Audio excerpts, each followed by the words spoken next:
Smoke covered the sky like a black curtain. Fires burned on broken ships, metal bent and shattered across the battlefield. The ground shook with every explosion, but the human did not stop walking. His boots were torn, his face covered in dust, but his eyes stayed sharp. He walked with purpose through the dead zone. A long shape slumped over his back. The alien elder on his shoulder was not light. She was old, her armor cracked, and blood stained her robes. She had once ruled a system of 9 worlds.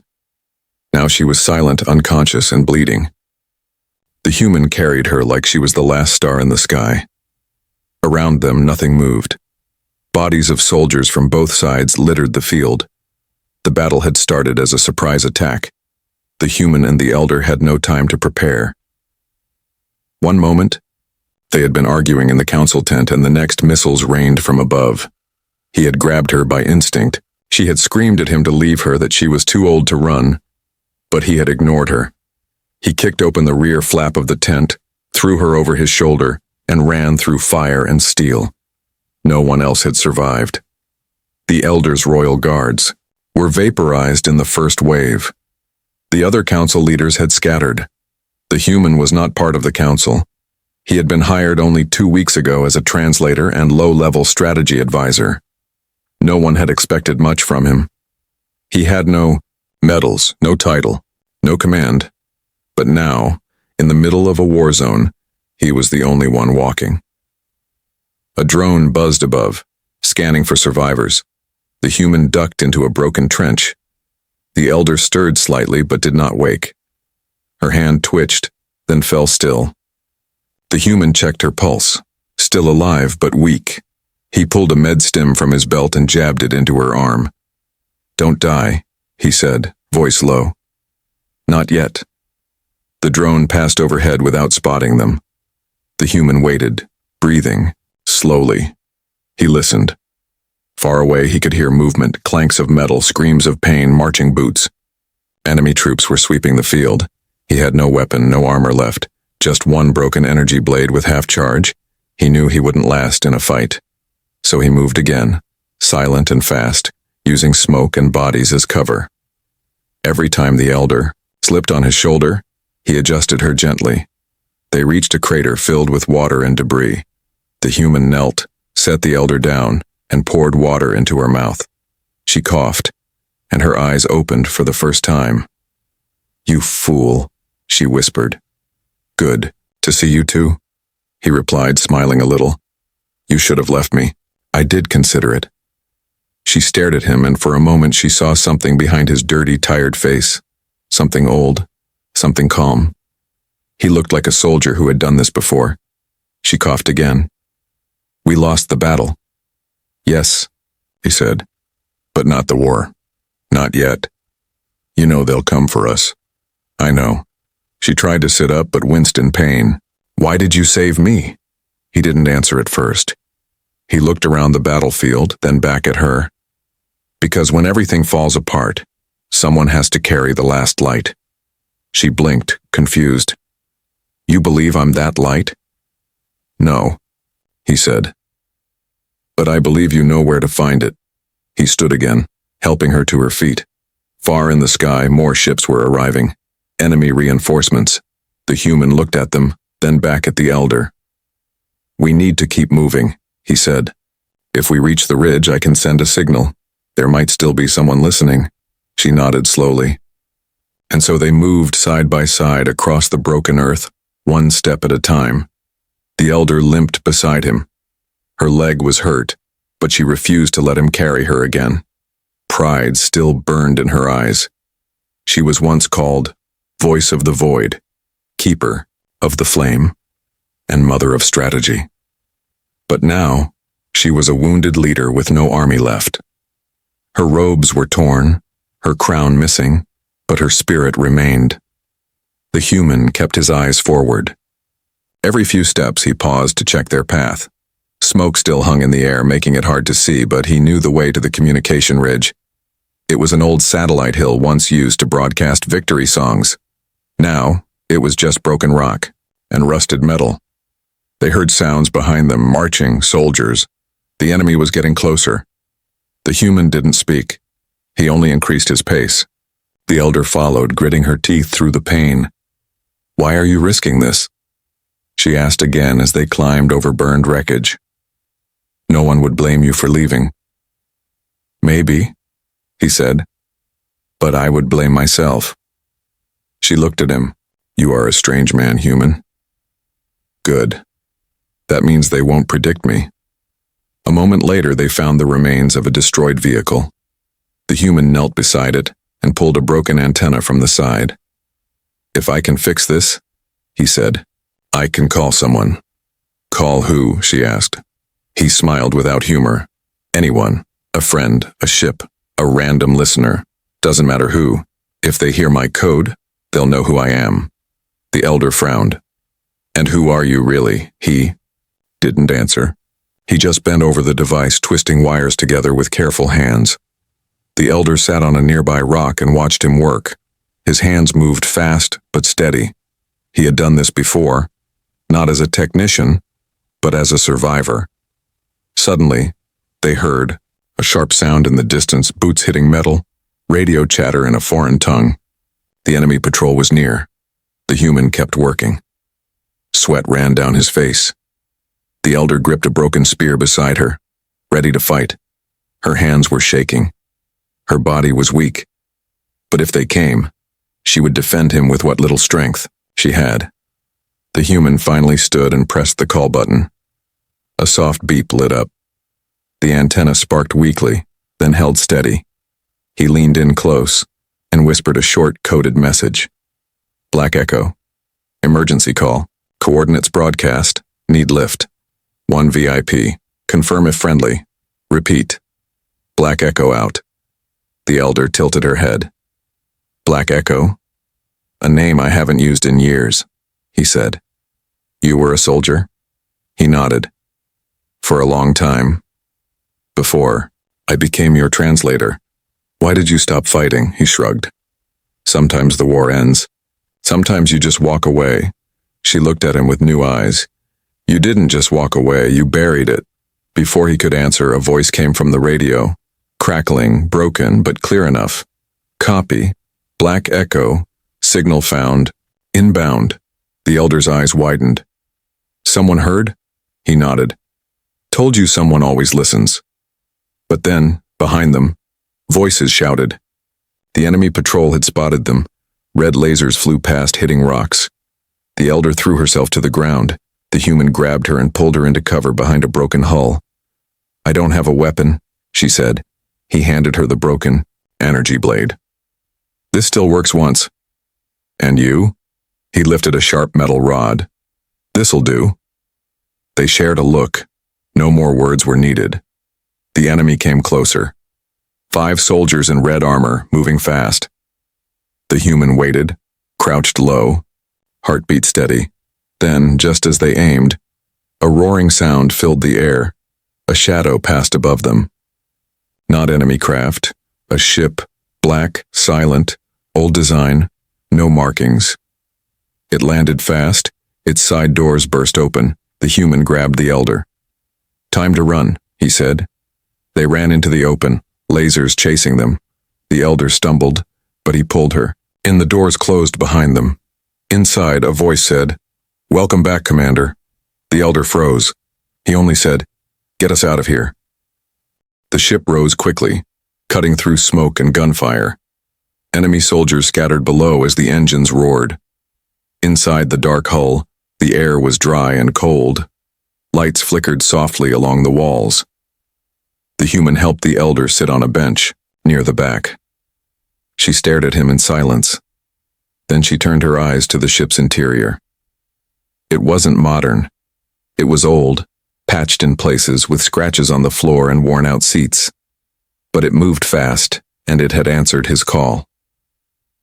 Across from them stood a tall figure in dark armor. A helmet covered its face, and the voice came through a speaker. "Commander, we've secured the zone. Orders?" The human waved a hand. "Get us off this rock, then I'll talk." The armored figure nodded and moved to the front. The ship turned, speeding through the clouds. The elder leaned close. "You lied to us." I never said I was just a translator, he replied. You all assumed. And you never corrected us. He met her eyes. You never asked. She looked away. So who are you really? He looked tired now, not just physically but in his bones. His voice lowered. I was part of Black Echo. It was a human special unit. We were sent to end wars, fast, quietly. We didn't wear ranks. We didn't take medals. We did things that no one wanted to admit needed doing. She whispered, I thought Black Echo was just a ghost story. He gave a weak smile. That's the point. She stared at him for a long time, then slowly nodded. That explains why you weren't afraid, why you carried me. I've seen worse, he said. The ship's engines quieted slightly. A soft chime rang from the pilot station. We've left the danger zone, the armored pilot said. But our systems are damaged, we can't jump to hyperspace. The human stood and walked to the console. Can we reach the outer moons? Maybe, but barely. Hull's unstable. He thought for a moment, then turned back to the elder. You said you had contacts in the old alliance. If I get you off this battlefield, can you call them? I can try, she said. But many think I'm dead. And even if they answer, they may not trust me anymore. They'll trust you, he said. If they hear what I did to save you. Her eyes narrowed. You want to use me? I want to finish this war. She stayed quiet for a moment. Then she said softly, What do you want in return? He looked out the window at the burning world below.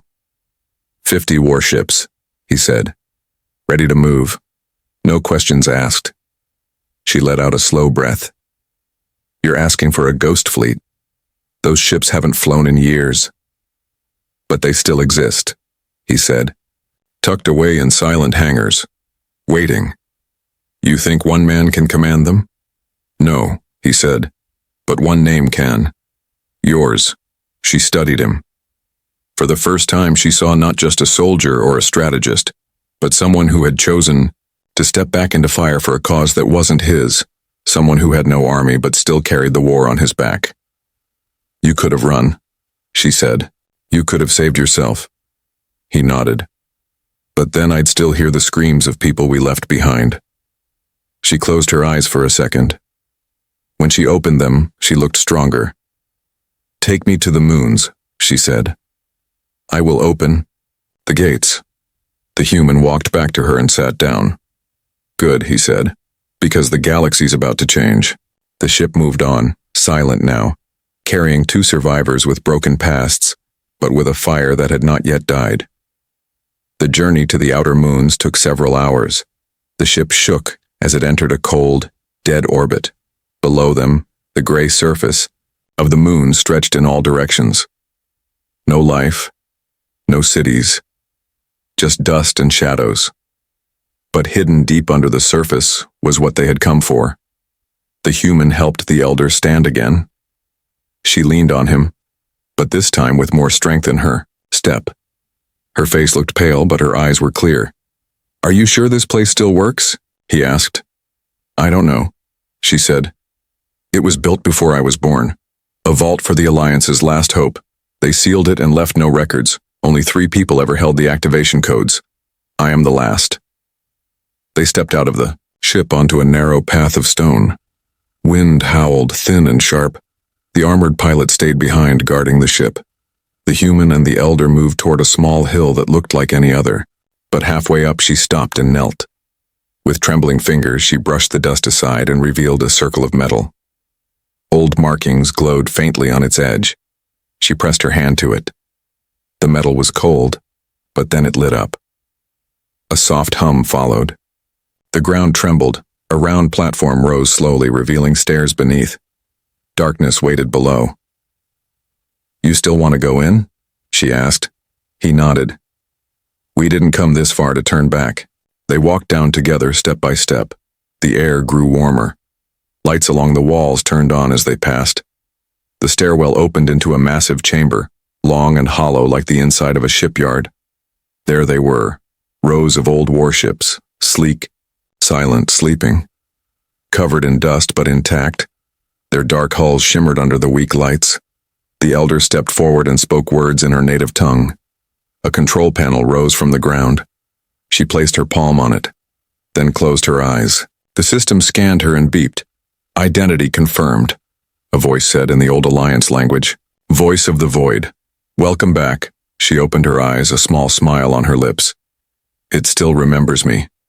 She tapped a few buttons, and across the chamber, the ships began to wake.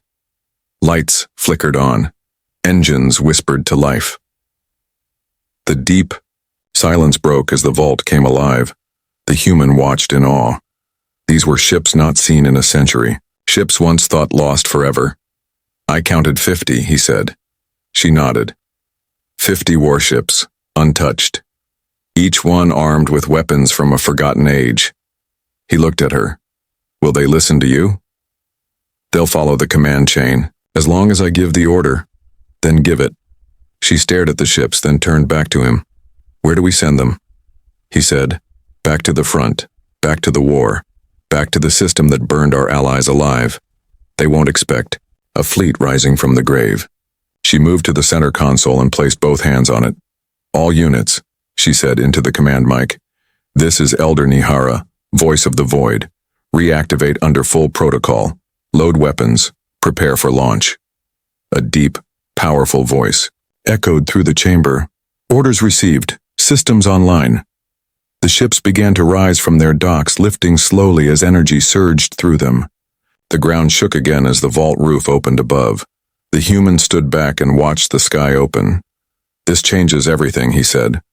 The elder glanced at him. "Yes. And now, the galaxy will remember who we were." He said nothing more. Together, they stepped onto a command lift that rose toward the nearest warship, an old black vessel with a name barely visible on its hull. Judgment's Wake. The command deck of the ship was cold and dark when they entered. Dust floated in the air and old screens flickered weakly. But when the elder stepped forward, the ship responded. Lights came on one by one, systems hummed, the controls lit up. With soft blue light, the name Judgment's Wake flashed on the center console. It had not flown in over 100 years. The human looked around the deck slowly. He placed his hand on a nearby chair and wiped the dust away. "Feels like a tomb," he said. The elder nodded. It was, until now.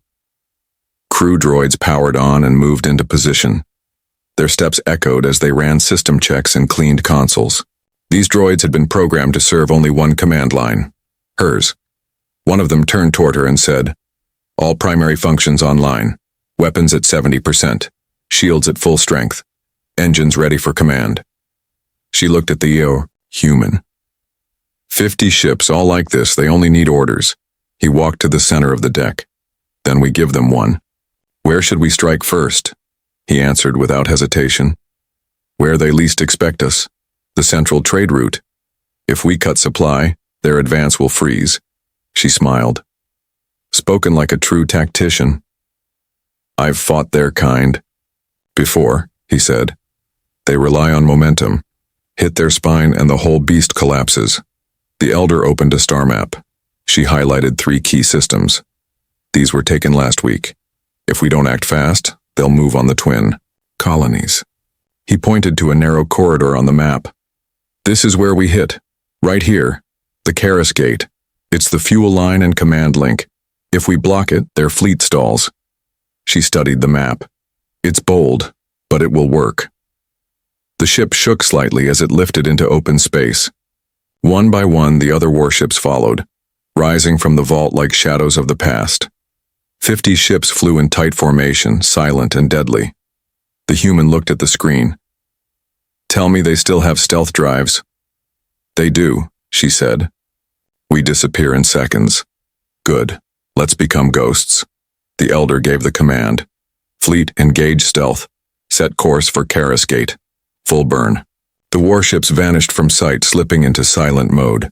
Engines dimmed, noise dropped to nothing, and even sensors struggled to track them. The ghost fleet was on the move. The human leaned on the console. His face was calm, but his eyes held memories of battles long buried, of comrades lost, of victories that left only silence behind. The elder watched him carefully. "You carry the war inside you," she said. He didn't look at her. "Some fires never go out." "Why did you join my council if you still wanted to fight?" "I didn't," he said. "I joined because I thought I was done, but the galaxy doesn't let people like me rest for long." She placed a hand gently on his arm. "Then maybe this time, when it's over, we build something better." He didn't answer right away. Then softly he said, "If we live long enough to see it." The silence between them wasn't heavy. It was understanding. Two warriors from different worlds, different times, now standing side by side in a final push that could change everything. A chime rang on the screen. "Fleet approaching Karis Gate in 1 hour," the droid reported. The human stood tall. Then, "Let's give them something they'll never forget," the elder whispered to herself. "Let them see what ghosts can do." Outside, the stars shifted, and the ghost fleet passed through space unseen, 50 warships gliding toward the heart of the enemy. The ghost fleet reached Karis Gate in silence. 50 warships drifted like shadows around the edge of the system. Engines on low burn, shields tight, weapons quiet but armed. The enemy had no idea they were there. In the distance, the enemy fleet moved in a steady line. Transport ships carried fuel, weapons, and command staff through the narrow trade corridor. Guardships floated lazily on the flanks, relaxed, expecting no threat. The elder stood on the bridge beside the human, the starfield reflected in her eyes. She looked calm, focused. "Do you remember your first battle?" she asked him. He nodded. "I was 17, the planet was small, no one remembered its name afterward." "Did you win?" "No," he said, "but I lived." That was enough. The control deck lights dimmed. A voice spoke from the console. "Targets locked. All fleet units in strike position. Awaiting your command." The human stared at the enemy fleet. His voice was steady. "We hit the center first. Cripple the command ship. Then we cut the engines off the fuel line. No survivors." The elder raised an eyebrow. "That's harsh. They started this war," he said. "We end it." She gave the signal. "All ships," she said. "Fire at will." The ghost fleet lit up the sky. Torpedoes flew like comets. Beams of energy sliced across space. The enemy command ship was hit first. Its core exploded in seconds. Panic filled the airwaves. The rest of the enemy escort ships scrambled, but it was too late. From all directions, the ghost warships attacked. One by one, the fuel carriers went up in fire. The trade corridor, filled with burning debris and shattered hulls. Screams came through intercepted comms. The enemy fleet had no idea who was hitting them, or how so many warships had appeared from nowhere. Inside the Judgment's wake, the human gave rapid orders. Keep pressure on their left wing. Cut off their escape. Block the jump points. Droids moved quickly. Pilots obeyed without question. The crew was silent, focused like a single machine. These ships had waited for a leader. Now they had one. The elder watched in awe. "You were born for this," she said. He didn't respond. His eyes stayed on the battle, calculating. Cold, one of the enemy cruisers turned and tried to ram a warship from the ghost fleet. "Target locked," the AI said. "Impact in 5 seconds." "Fire now," the human said. A beam split the cruiser in half. The explosion shook space like thunder. 20 minutes passed, then 30. At last, the battle ended. Nothing remained of the enemy fleet. The corridor was silent again, filled only with floating wreckage and twisted metal. The elder turned to him. "We won." He gave a slow nod. "For now." "Do you think they'll come back?" He looked at her. "Yes. And when they do, they'll bring everything they've got, but they'll be afraid." "They should be," he said. She walked to the side screen and replayed the battle's final moments. The ghost fleet moved with such precision, such silent fury it looked like. "Art 50 warships," she whispered, "raised from the dead, commanded by a forgotten soldier, and the galaxy will hear of it." He leaned against the rail. Make sure they do. She looked at him. You still want no rank? No medal? I want the war to stop, he said. That's enough. She studied him in silence, then she said, You've just changed the course of history. He looked out at the stars, dark and endless. His voice was quiet. Not yet, but I've scratched the surface. News of the Karis Gate attack spread like wildfire across the galaxy. Every channel buzzed with confusion. The enemy's leaders were silent. Their patrols vanished. Civilian trade halted. Rumors grew louder. Some said the Alliance had returned. Others believed an ancient weapon had been found. Few guessed the truth, that a human no one had noticed before now commanded a forgotten fleet. Back aboard Judgment's wake, repairs were underway. The crew droids worked without rest. Energy cores were recharged. Hull damage sealed. The Ghost fleet floated near the edge of a gas giant, hidden again beneath the clouds. The Elder stood alone in the observation deck, watching storm clouds swirl. Lightning flashed in silence. She looked older today, not just in her face but in her spirit. She had called the fleet back to life, but something still weighed on her. When the human entered the room, she didn't turn. We won that battle, she said softly. But something's wrong. He moved beside her. You feel it too? She nodded. They didn't send a real defense. No heavy cruisers, no elite guards. It was almost too easy. He looked out at the storm. They let it happen. The Elder turned sharply. You think it was bait? No. I think it was a test. They wanted to see if the Ghost fleet was real. Now they know. She said nothing for a while. Then her voice dropped. We need allies. More than just ships. More than just ghosts. He nodded. Agreed. There's one place left to go, but you won't like it. She raised an eyebrow. Where? The Iron Moon, he said. Sector 4. Her eyes widened. That place was sealed for a reason. They won't listen to you, he said. But they might listen to me. The Iron Moon was once a prison station orbiting a dead planet. After the war ended, old soldiers who couldn't follow peace were sent there. Those who disobeyed, those who went too far. Dangerous warriors, outlaws, many were human. Most had vanished from history. You served with them, she asked. I trained some of them, he replied. They won't trust me either. But I know how to speak their language. She stepped closer. They'll want something in return. They always do. But if they join you, she said slowly, we'll have more than warships. We'll have ghosts with teeth. He nodded. That's why I'm going. The next day, a smaller strike ship detached from the fleet. It had no name, no codes, no signal. It flew through empty space on a hidden path only the human remembered. He flew alone. Inside the cockpit, he sat quietly, thinking. The stars outside blurred as the ship entered deep space. He had spent years trying to forget the Iron Moon. Now, he was heading straight into its heart. As the Iron Moon appeared in the distance, the lights in the ship dimmed. It looked like a broken planet, half machine, half ruin. No signs of life, no broadcasts, just silence. He sent a code on a private channel. Old words, old keys, no response. He waited. Then, finally, a voice came through. Who speaks the dead name? He answered slowly.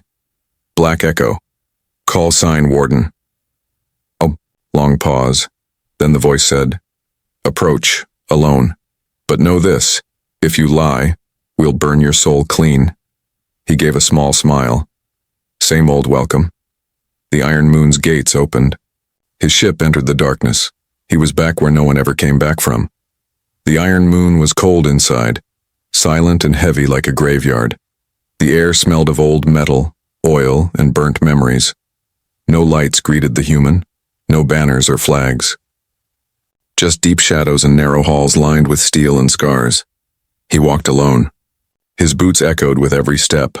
Then they came, dozens of them, tall figures in faded armor, faces hidden by helmets or scars. Some had glowing eyes. Others wore pieces of broken war medals like trophies.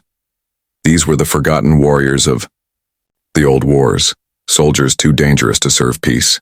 One stepped forward, a woman with a long scar across her cheek and silver armor patched with black tape. Her voice was sharp. "You have some nerve, Echo." He stopped and met her eyes. "Good to see you too, Kesh." She didn't smile. "Last time I saw you, you walked away from all of us. I thought the war was over. It was for you, not for us." The others stood silent behind her, watching, judging. He spoke clearly. "I didn't come to beg. I came to ask for your blades one last time." Kesh folded her arms. "For what? Another flag? Another council? Another lie?" "No flag. No politics," he said. "Just survival. The enemy's rising again. The galaxy is sleepwalking toward fire." Another voice growled from behind the crowd. "So let it burn. We've done our time." He stepped forward. "If it burns, you burn with it." The silence stretched long. Kesh studied him. "Why now?"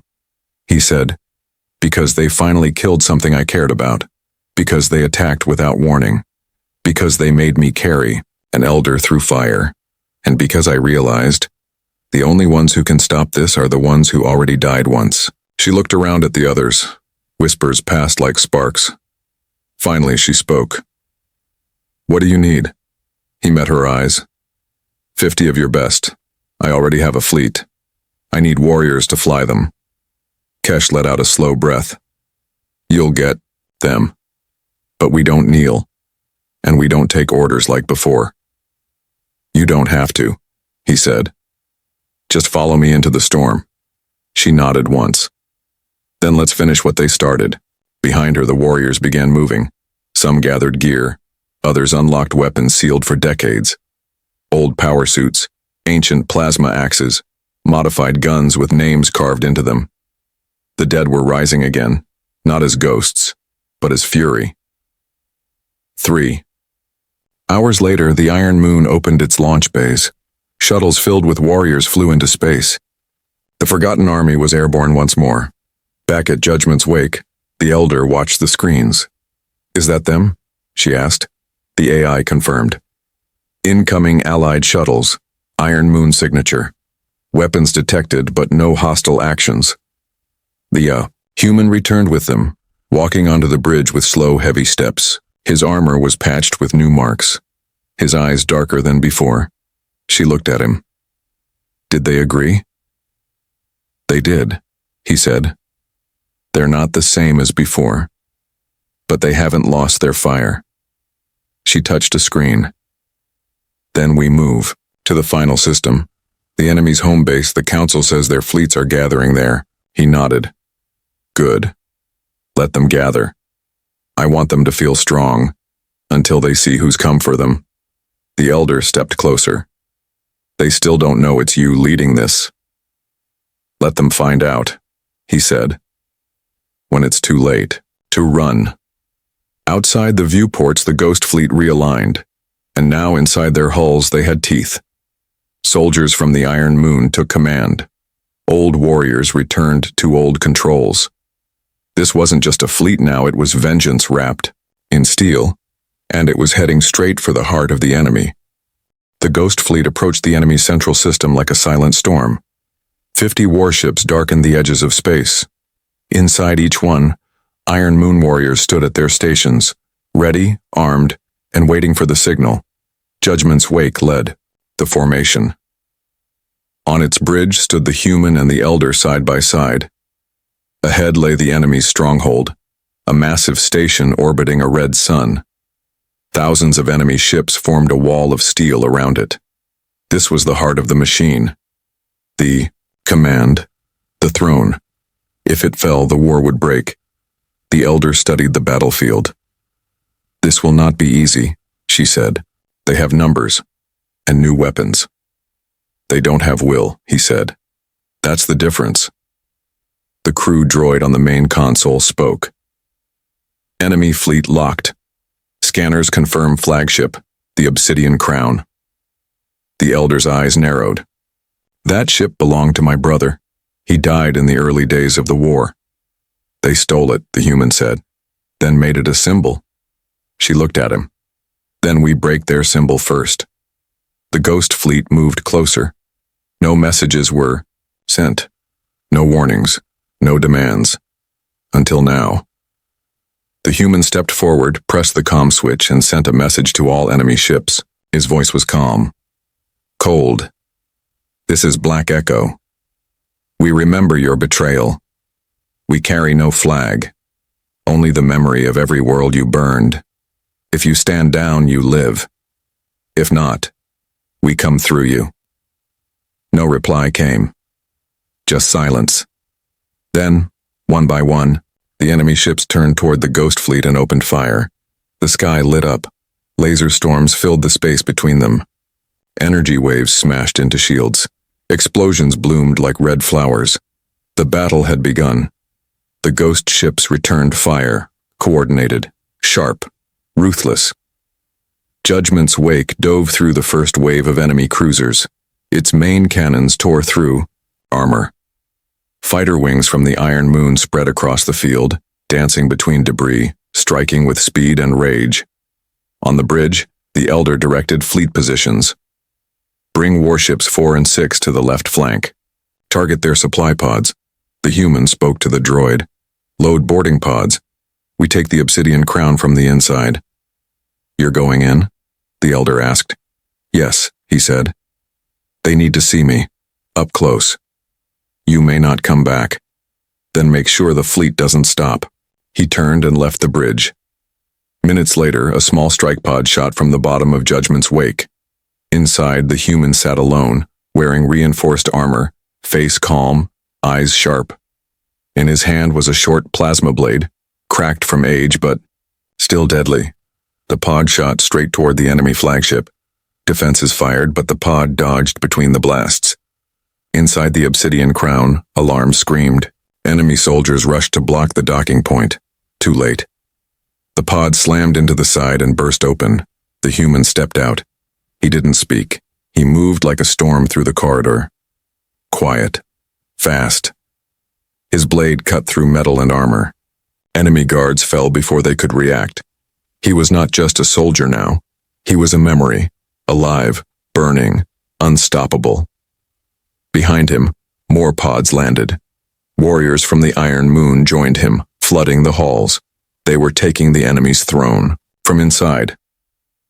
Back on Judgment's wake, the Elder watched the flagship begin to shudder. Fires spread along its side. Its cannons stopped firing. A droid spoke. Enemy flagship shields down. Core systems disrupted. The Elder stood tall. Signal. All units, she said. Push forward. This is the moment. Outside, the ghost fleet surged like a black wave, and deep within the obsidian crown, the human reached the command deck. He kicked the doors open and came face to face with the enemy commander. The enemy commander stood tall inside the command deck of the obsidian crown. His armor was gold and red, marked with the blood of conquered worlds. His eyes burned with pride, not fear. So, the commander said, the last human returns. The human walked slowly into the room. His blade was lowered, but his steps never paused. You remember me? I destroyed your squad myself, the commander said. They screamed like animals. The human didn't blink, and now I'm the last one. You come alone to die? No, he said. I came to end it. The enemy drew his weapon, a long spear pulsing with dark energy. You've brought dead ships and forgotten warriors, the commander said. They'll fall like dust. The human raised his blade. Then come try. The two charged, metal clashed. Sparks flew. The human dodged the spear, struck low, then twisted. The enemy blocked, countered, roared. Their fight shook the deck. Consoles shattered, walls split. Lights flickered. It was not just a duel. It was the weight of years, of betrayal, of lost friends, of silent pain. The human moved with precision. Not like a warrior who trained every day, but like someone who had already seen every move, every death, every mistake. He struck not to win, but to finish. The enemy staggered. You can't win, the commander growled. I don't need to win, the human said. I need to make sure you lose. And with one final motion, he drove the blade through the enemy's chest. The commander gasped. then collapsed. It was over. The human stood in silence. His body ached. Blood dripped from a cut above his eye. He looked around the room, broken, burning, shaking. He opened a nearby comm and spoke. "Bridge secure, Obsidian Crown is ours." Back on Judgment's wake, the Elder heard the message. She let out a slow breath. "Begin final push. Break their fleet. The throne is down." The ghost fleet surged forward. The enemy ships, leaderless and confused, began to fall apart. Some turned and fled. Others exploded under fire. The system that had ruled half the galaxy was crumbling in a single night. Hours passed. Then the battle was quiet. The human sat on the steps of the enemy's throne, helmet off, breathing slow. Around him, Iron Moon warriors stood guard, saluting him not with words but with silence. A transport arrived. The Elder stepped out. She walked toward him. "You did it," she said. He looked up. "We did." She sat beside him. "There will be peace now," she said. "The Council will return. Systems will rebuild." He nodded. "But they'll never forget who gave them that chance." She looked at him. "You could lead it, you know. The new alliance." "I don't want to lead," he said. "I want to rest." She smiled gently. "Then rest. You've earned it." A week later, the Ghost Fleet returned to the Vault Moon. The warships were docked again, sealed once more in silence. The Iron Moon warriors faded back into myth. Judgment's wake was the last to land. The Elder stood on the surface and looked up as the human stepped down the ramp. He wore simple clothes now. No armor, no medals. She extended her hand. "This time," she said, "you walk away on your own terms." He took her hand and nodded. Then he walked toward the rising sun. No crowd cheered. No statue was built. But across the galaxy, the story spread of the man who led a dying elder through fire, of the forgotten fleet that returned, of the battle nearly lost, and the one human who turned it all around.